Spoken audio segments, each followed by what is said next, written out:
Hi, you guys. My name is Dr. Leah Taylor. I am an integrative mental health specialist, and I help support people in taking an active role in their own health and well-being. A couple of ways that I do that are working with chronic pain patients, helping to transition them off of medications, and teaching them skills and techniques and ways of thinking that help them to manage their pain, as well as how to get back out into living the life that they want to live, even with the pain that they deal with every day. I also help to do that through my work with live music by doing research on the experience of live music, as well as highlighting how live music can be used as medicine and how we do use live music as medicine, and also helping people to take a more active and participatory role in the experience of live music as it was used in healing since the beginning of time.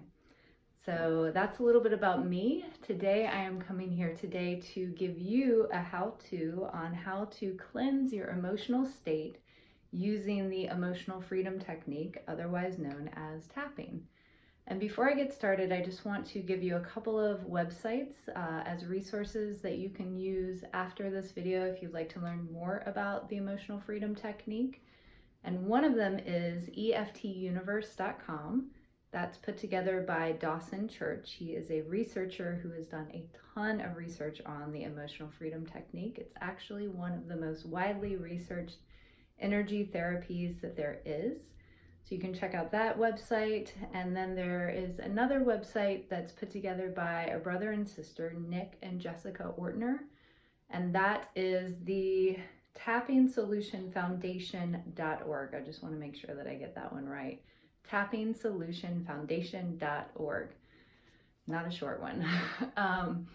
And Nick wrote a book called The Tapping Solution. They have an app. Jessica has written a book recently, and they have a ton of resources to help you to cleanse emotionally, to cleanse mentally through tapping. So what is tapping? You have probably heard about it. It's been around for quite a bit, maybe 15 or 20 years now, if not 25. And it utilizes the energy meridians that we have running through our body. So emotion is energy, and we need to move that emotion through our bodies. Otherwise, it can get stuck in our bodies, which can manifest into physical ailments, illnesses, even disease. And we don't want to have that happen. So we want to be able to move that emotion through us, and tapping is a great way to be able to do that. It helps to calm your nervous system, which is always good when you're activated emotionally, because it's not like the joy and the inspiration and like all of that we want to cleanse. It's the anger or the overwhelm or the anxiety or the loneliness or things like that feel just so overwhelming to our system, that we want to be able to move that through and to move into a new state of being, which is really what tapping helps us to be able to do. So it utilizes the energy meridians. We're also talking through the tapping, and we're giving voice to all of the swimming around in our head. So it really is, I like to talk about top-bottom techniques and bottom to top techniques, and I love to come at it from different sides, because that's how you get kind of like the double dose of medicine and mind-body medicine. So this technique actually utilizes both of those, and so we're bringing voice to all of the stuff that's swimming around in our head, all of the feelings that we're feeling, and we're getting it out. So a lot of times you may have heard, don't give voice to what you don't want, only focus on what you do want.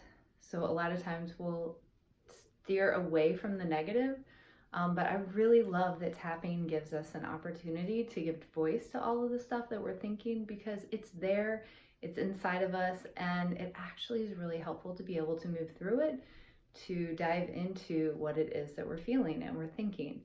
And if any of you have ever been journalers and have journaled when you've been really emotionally distraught, you may notice that you will start like writing really big and kind of illegible where you can't read it, and it's like, you know, and you keep writing and you keep writing and you keep writing and you keep writing, and then finally it like starts to even itself out and you begin to feel a little bit more calm. And at the end, it's like you've kind of come to like some actually solution, or at least a better place than you were before. And that is exactly what happens when we tap too. So we are going to go through an example of tapping. I'm going to take you through one, and I'm just going to do a general kind of overwhelm of feeling. So we are embodied creatures, right?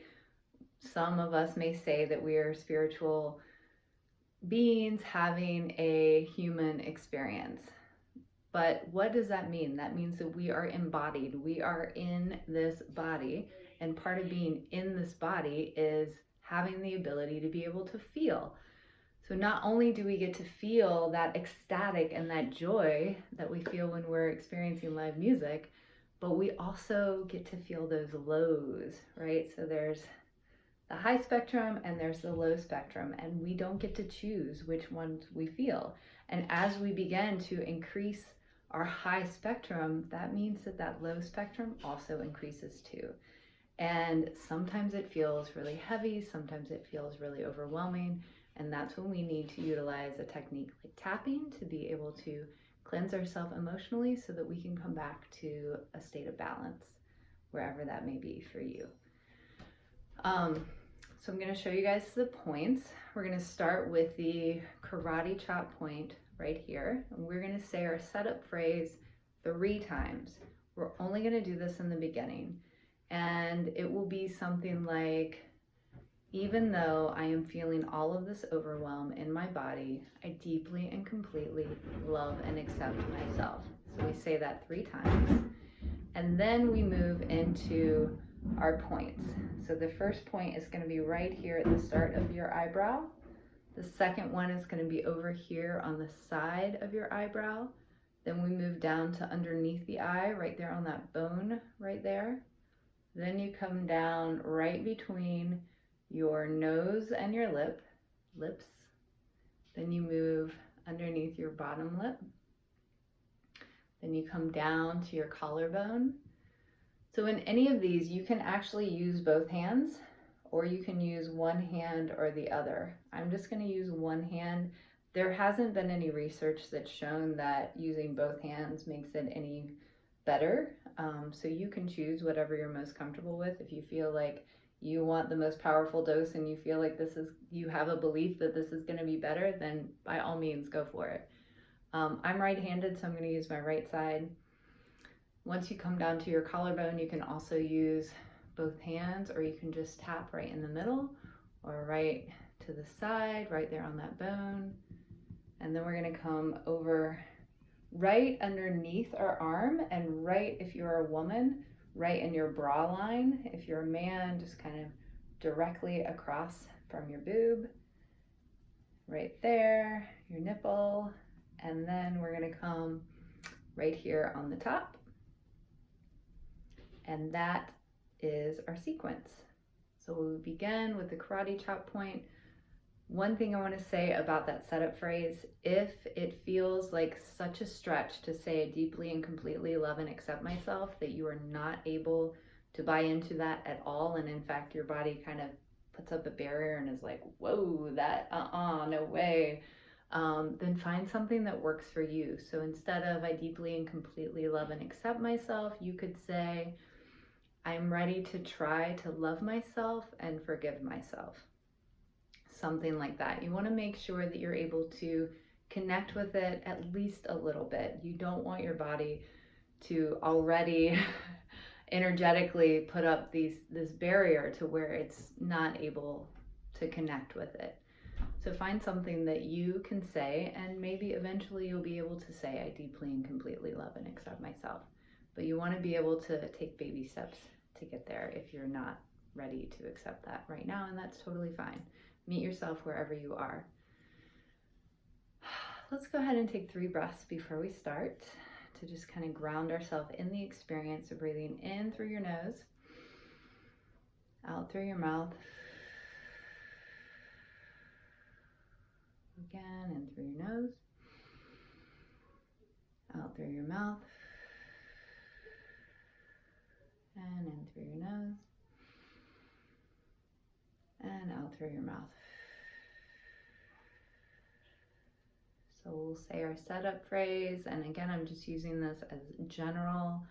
Overwhelm, you could use it for anxiety, you can use it for loneliness, you can use it for sadness, whatever it is, whatever emotion that you feel like is really deep down, that is the furthest down, really, is what you want to get to.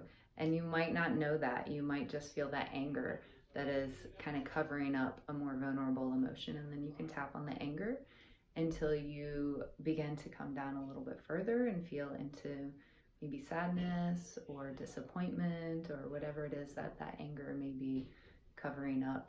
Because oftentimes that's what happens. We get angry, but it's because we're feeling a more vulnerable emotion that our bodies aren't able to even connect with that yet. So we're going to start with overwhelm though, because sometimes we just feel overwhelmed by this emotion. We don't even really know what it is. And a lot of times with grief or something like that, there's a lot of layers of emotions. So even though I am feeling overwhelmed by all of this emotion, I deeply and completely love and accept myself. Even though I am feeling overwhelmed by all of this emotion, I deeply and completely love and accept myself. Even though I am feeling overwhelmed by all of this emotion, I deeply and completely love and accept myself. So moving on to the points, up to the eyebrow, all of this overwhelming emotion. It's just swimming inside of my body. I don't even know if I can handle it anymore. It feels so heavy, so heavy. And so much. It's just so overwhelming. It's difficult for me to think straight. I can't even get to sleep because I feel so crappy inside of my body. I just don't even think that I can take it anymore. All of this overwhelming emotion swimming inside of my body. It is just too much. Too much. I don't even know what to do anymore. I can't make decisions. I can't sleep.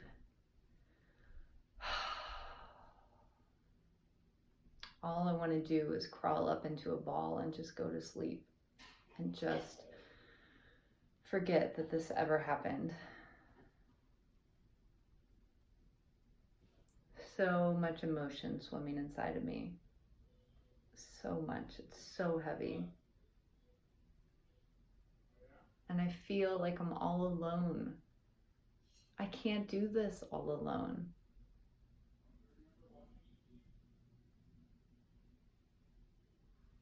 All of this overwhelming emotion swimming inside of me.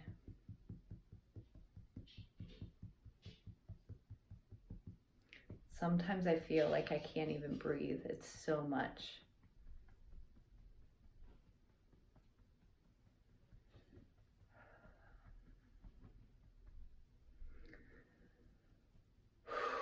But then I remember that I can take one breath. And then I can try and take another.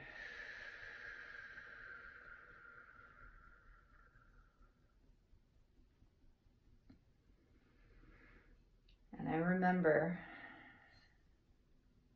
that I can try and feel my feet on the ground.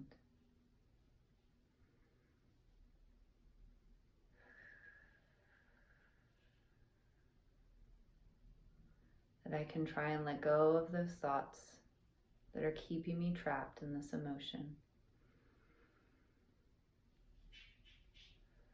And I can just keep breathing, feeling my feet on the ground.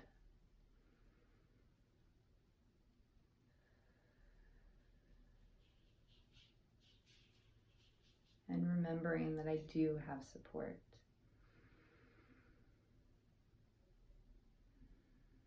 That I can't get through this alone, and that's okay. That I don't have to get through this alone.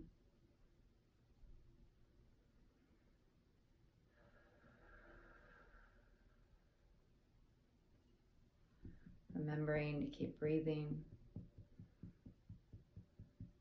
That I now have this tapping technique that I can use that actually helps me feel more calm. That reminds me that I have something that I can do when I feel all of this overwhelm. That I don't have to let it take over me and feel helpless.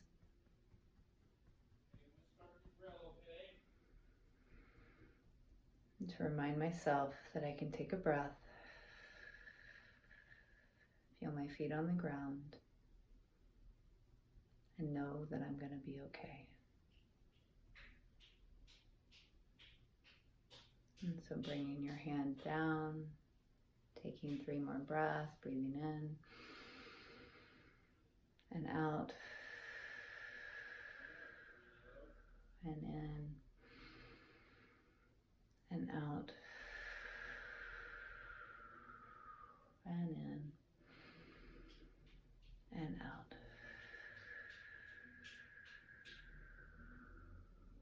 So you can go through those points as many times as you need to, getting all of that negative thoughts, all of those feelings, anything that is going through your head, whatever it is that you're experiencing in that moment, just verbalizing it, getting it out, going through those points. There's not really a certain number of tapping that is the right number. I've heard anywhere from like 7 to 15 times. You just do whatever feels right to you. And then once you can come to a place where you can turn it around a little bit to where you can start reminding yourself of positive things, kind of reframing your experience, then you know that it's time to just bring your hands down. Once you get back to the top of your head, bringing your hands down and taking a few deep breaths, and then just noticing how you feel. So with any intervention that you use, any technique that you use, you want to check in with yourself before you start, and you want to check in with yourself after you start, because that's what tells you if it's working or not, because not everything works for everybody. So you want to check in with yourself before you start, and then check back in with yourself after you start, and hopefully you feel a little bit more calm, a little bit more grounded. And like I was saying before, like you actually have something that you can do, which is what's so awesome about all of these active techniques. They work and they help give you something that you can do instead of just swimming around in all of that overwhelming emotion. So if you guys have any questions, please feel free to reach out to me. I hope this has been helpful, and I will see you guys again soon. Bye.